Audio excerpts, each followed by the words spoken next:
Jake Harrison and Emily Carter were the kind of couple everyone envied. Their love story seemed straight out of a fairy tale, at least from the outside. They had met in college, both majoring in environmental science, and bonded over their love for hiking, road trips, and late-night conversations under the stars. Their relationship moved fast, and within 2 years, they had moved in together in a quiet neighborhood on the outskirts of Portland, Oregon. Emily was the kind of woman who lit up every room she walked into. She had a laugh that was infectious and a heart that was even bigger. She worked as a wildlife conservationist, passionate about protecting nature. Jake, on the other hand, was different. He was ambitious, charming, and had a magnetic presence that drew people in. But beneath his charismatic exterior was something much darker. Something Emily only began to notice when it was too late. At first, it was the small things. Jake would snap at her over minor inconveniences. If dinner wasn't made the way he liked, he'd sigh loudly and push the plate away. If she didn't answer her phone quickly enough, he'd bombard her with messages demanding to know where she was. When she wanted to spend time with friends, he made her feel guilty, convincing her that he was the only person who truly cared about her. Still, Emily loved him. She believed his anger came from stress at work, from pressure, from his troubled childhood. Any excuse she could find to justify the growing storm inside him. And when he apologized, he always did it in the most convincing way. Flowers, handwritten notes, promises to change. He would pull her close, whisper in her ear, "You know I can't live without you, right?" But what Emily didn't realize was that love should never come with fear. As time went on, Jake's temper worsened. He would slam doors, throw objects, and punch walls. Never her, at least not at first. Emily told herself that as long as he never laid a hand on her, she could handle it. She could fix him. But love was not a remedy for rage. One fateful evening, everything changed. An argument erupted over something trivial. Emily couldn't even remember what started it. Jake's eyes darkened. His voice grew low and menacing, and for the first time, his hand didn't just strike the wall. It struck her. A sharp slap across the face. Silence followed. The air was heavy with tension. Emily held her cheek, stunned. Jake's expression immediately softened, panic flashing in his eyes. "I didn't mean to," he murmured, reaching for her, but she flinched. "You made me do that," he added, his voice barely above a whisper. And just like that, the fairy tale had turned into a nightmare. Emily wanted to leave. She knew she should, but something kept her rooted in place.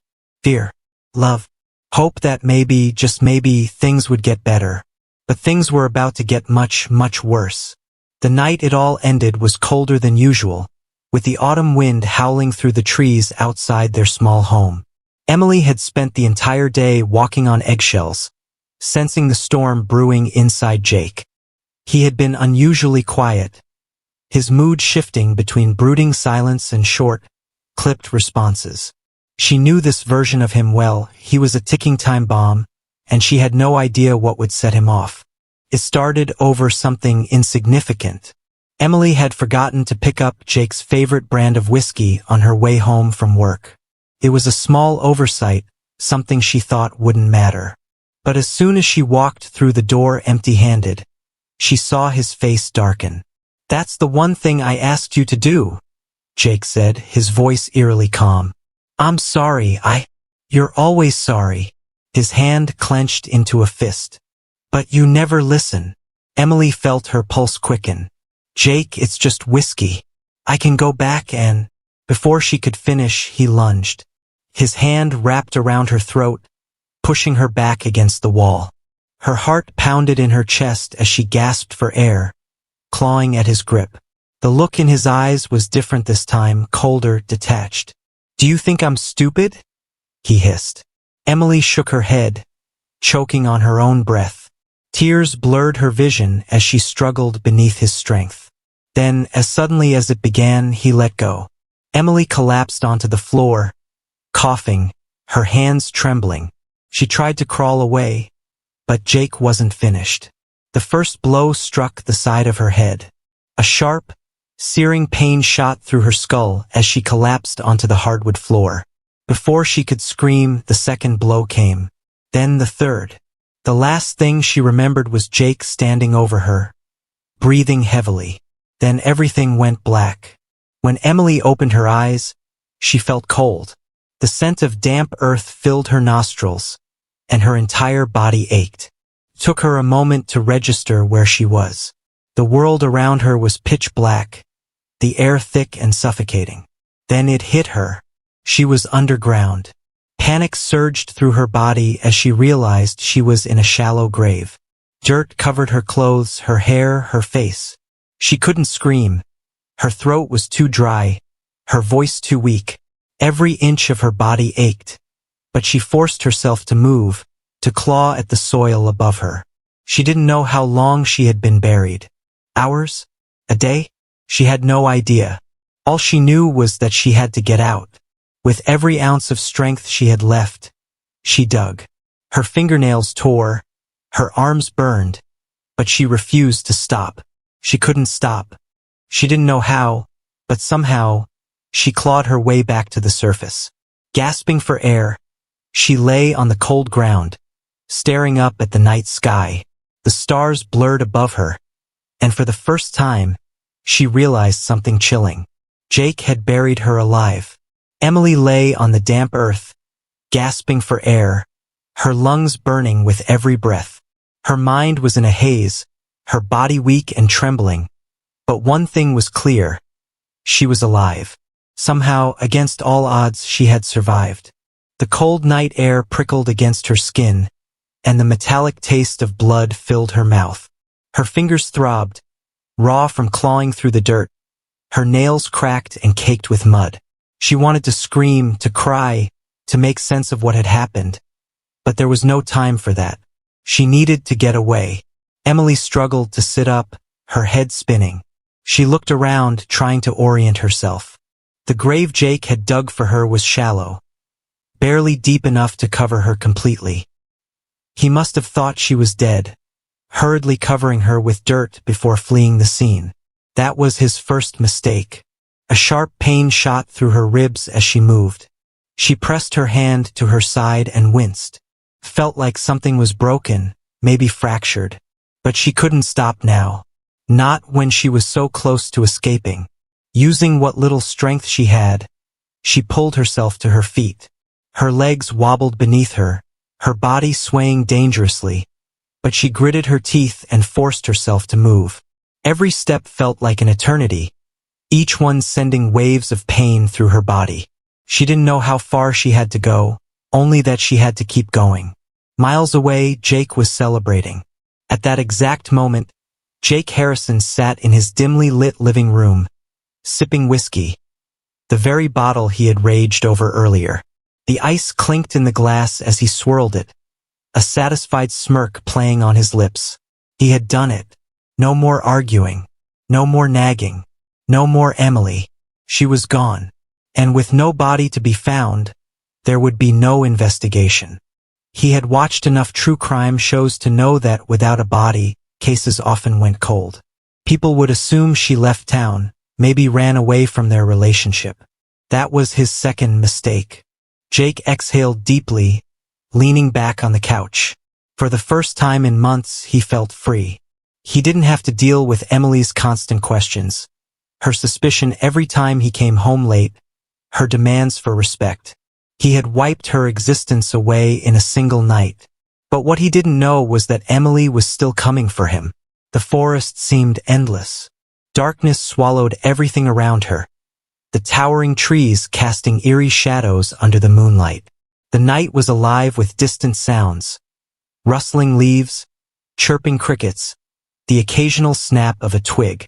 Every sound sent a shiver down Emily's spine. She had no idea how far she had traveled, nor how long she had been walking. Her body was running on pure adrenaline, pushing forward despite the unbearable pain. She needed to find help. But who would believe her? She looked like a ghost. Her clothes were torn and covered in dried blood, her face streaked with dirt and bruises. If she stumbled onto a road and flagged down a car, would they stop? Or would they assume she was some deranged lunatic and speed away? A branch cracked nearby and she froze. Her heart slammed against her ribs as she turned toward the sound. For a moment, panic gripped her. Had Jake returned? Had he realized his mistake and come back to finish what he started? She held her breath. Then, from the shadows, a beam of light flickered. A flashlight. Emily's heart leaped. It wasn't Jake. It was someone else. A hiker? A camper? Whoever it was, they could help her. With the last bit of strength she had left, she stumbled forward, arms outstretched. "Help!" she croaked, her voice barely above a whisper. "Please, help me." The light turned toward her, and a startled gasp followed. A man in his late 40s, dressed in hiking gear, stood frozen in shock. His eyes widened as he took in her disheveled state. "Oh my God!" he murmured. "Are you okay?" Emily collapsed at his feet. When Emily opened her eyes again, she was in a hospital bed. Bright fluorescent lights hummed above her, the scent of antiseptic filling her nostrils. Machines beeped softly beside her, and N4 dripped fluid into her veins. She was safe. A wave of emotion crashed over her. Relief, terror, rage. She had survived. But Jake still thought she was dead. That was his final mistake. Emily turned her head slightly, her throat dry and scratchy. A nurse stood nearby, scribbling something on a clipboard. Sensing her movement, the nurse turned and gasped. "You're awake," she said, hurrying to her side. "Don't try to speak yet. You've been through a lot." Emily swallowed, wincing at the pain.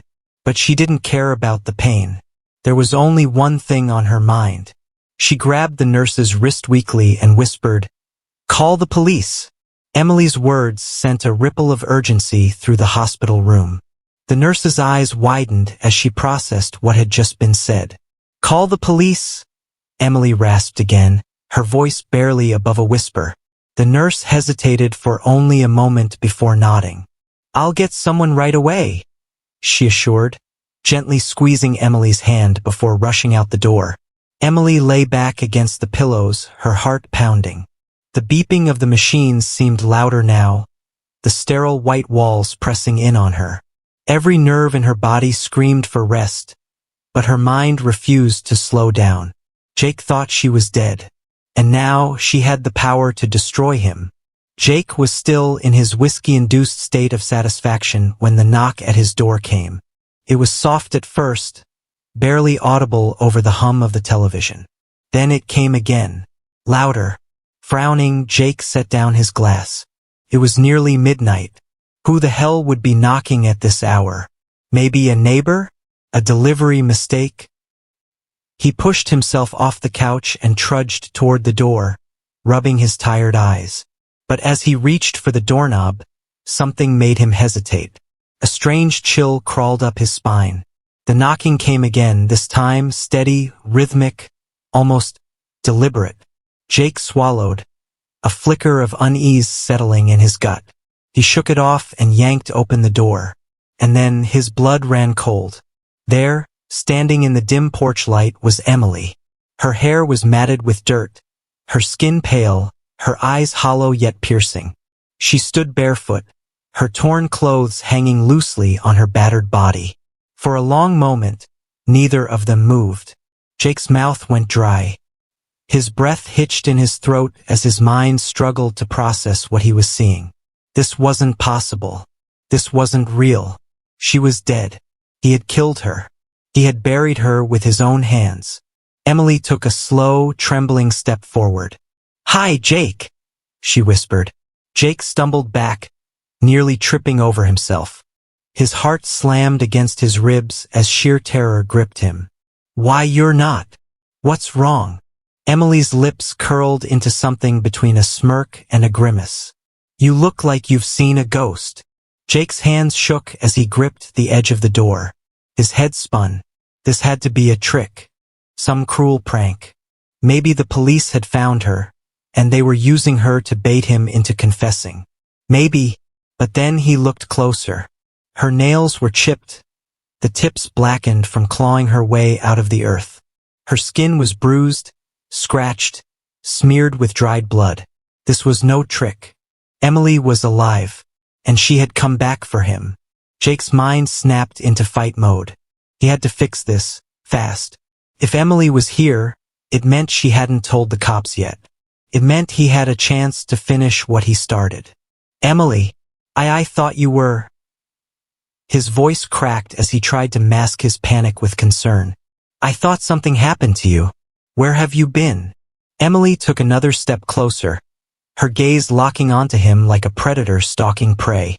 You mean after you buried me alive? Jake flinched. No, I don't. Her voice was low, steady. Too steady. Don't lie to me, Jake. He swallowed hard, his brain scrambling for a way out. He could overpower her. She was weak, injured. She wouldn't stand a chance if he acted fast enough. But then, she reached into the pocket of her torn jacket and pulled out something small, something that made his stomach drop. A recording device. Jake's breath hitched. What is that? Emily pressed play. His own voice filled the quiet night air. She's gone. No body, no evidence. No one will ever find her. Jake's world came crashing down. Emily had been smarter than he gave her credit for. She had planned this. She hadn't just escaped. She had made sure to bring him down with her. His face twisted with rage. You bitch! Before he could move, flashing blue and red lights filled the street. Sirens. Cops. Jake turned toward the road, his pulse skyrocketing. Several squad cars screeched to a stop in front of his house. Officers spilling out with guns drawn. Jake Harrison, a voice boomed. Step away from the woman and put your hands in the air. Jake's entire body stiffened. This wasn't happening. This couldn't be happening. He turned back to Emily, his face contorted with fury. You set me up. Emily's eyes gleamed in the porch light. No, Jake, she whispered. You did this to yourself. Jake let out a strangled growl before making a desperate break for it. But the officers were faster. Within seconds, they tackled him to the ground, pinning his arms behind his back as he thrashed and screamed. Emily watched in silence as they hauled him up, his face pressed against the hood of a police car. For the first time in years, she felt something she thought she had lost forever. Power. As Jake was shoved into the back seat, he turned to glare at her, his face twisted with rage and disbelief. This isn't over, he spat. Emily tilted her head. Oh, Jake, she said softly, stepping closer to the car window. Yes, it is. The door slammed shut, and the car pulled away, its taillights disappearing into the darkness. Emily let out a slow breath, the weight of everything finally hitting her. She had survived. She had won. And Jake? He would spend the rest of his life knowing that his biggest mistake wasn't trying to kill her. It was thinking she wouldn't come back. The sirens faded into the night, leaving Emily standing alone on Jake's porch. The chill of the evening wrapped around her, but for the first time in what felt like an eternity, she wasn't afraid. She had won. But as she took a shaky breath, the reality of everything crashed over her like a tidal wave. Her body ached, her head throbbed, and every step felt like she was carrying the weight of what had happened. Jake was in custody. That much was certain. But the scars he left on her, both the ones on her body and the ones in her mind, would take much longer to heal. She felt a presence beside her. Detective Mark Reynolds stood with his hands on his hips, his sharp eyes scanning her as if trying to piece together the kind of hell she had endured. He had been the lead investigator when Emily's disappearance was first reported. Now he was witnessing her miraculous return. You're one hell of a fighter, Reynolds said finally, his voice a mix of admiration and disbelief. Most people wouldn't have made it out of that grave. Emily let out a weak, bitter laugh. I guess I'm not most people. The detective gave her a small nod, then pulled out a notepad. I know you've been through hell, but I need you to tell me everything. We need to build the strongest case possible against him. Emily exhaled shakily. I'll tell you everything, she whispered. I want him to pay. Reynolds nodded, signaling to one of the officers. Take her to the hospital. She needs to be checked out again before we move forward. Emily didn't argue. She was exhausted, but she wasn't broken. Hours later, Jake sat in the cold, sterile interrogation room of the police station. The dim light above cast harsh shadows across his face, accentuating the panic in his bloodshot eyes. His hands were cuffed to the metal table, his knuckles still scraped from digging the grave. Across from him, Detective Reynolds leaned back in his chair, arms crossed. He had seen men like Jake before, cocky, manipulative, and convinced they could talk their way out of anything. But Jake wasn't talking now. You look like you've seen a ghost, Reynolds finally said, his voice dripping with amusement. Jake glared at him but said nothing. The detective smirked and slid a folder across the table. He flipped it open, revealing crime scene photos, medical reports, and, most damning of all, the recording Emily had brought with her. Jake's voice filled the room. She's gone. No body, no evidence. No one will ever find her. Reynolds watched as Jake's jaw clenched, his eyes darting to the door as if searching for an escape. There's no talking your way out of this, Jake, Reynolds said, leaning in. Emily survived. She crawled out of the grave you put her in. And now we have her statement, your confession on tape, and physical evidence tying you to the crime. Jake scoffed, trying to mask his growing fear. You don't have a murder charge if she's still alive. Reynolds chuckled, shaking his head. Oh, you're right about that. But you do have attempted murder, kidnapping, and felony assault. And let me tell you, Jake, juries love a case like this. A jealous boyfriend, a shallow grave, and a victim who defied death itself? You're done. Jake's nostrils flared. She was cheating on me, he snapped, his voice shaking. She deserved. Reynolds held up a hand. Don't even try it. Nothing justifies what you did. You chose to kill her. You thought you buried her forever. But she came back, Jake. And now, you're going away for a long time. Jake slumped in his chair, his eyes dark with defeat. He knew it was over. Back at the hospital, Emily sat in a quiet room, staring out the window. The bruises on her body would fade. The wounds would heal. But the trauma of being buried alive, of feeling the weight of the earth pressing down on her, would never truly leave her. Yet she had survived. The door opened, and Detective Reynolds stepped inside, holding a folder. Jake's being formally charged, he told her. We got him. Emily nodded slowly. Good. Reynolds hesitated. Do you need anything? Emily thought for a moment before looking him in the eye. I need to move forward. Reynolds nodded. You will. You already have. As he left the room, Emily took a deep breath. Jake had tried to erase her, but she wasn't going anywhere. She was alive, and that was the one thing he could never take away. Months later, Emily sat in a courtroom, her hands steady as she faced Jake one last time. The jury returned with their verdict. Guilty. The word rang through the room, final and absolute. Jake's face twisted in fury as he was led away in shackles. But Emily? She smiled. Because in the end, the man who thought he had buried her had only buried himself.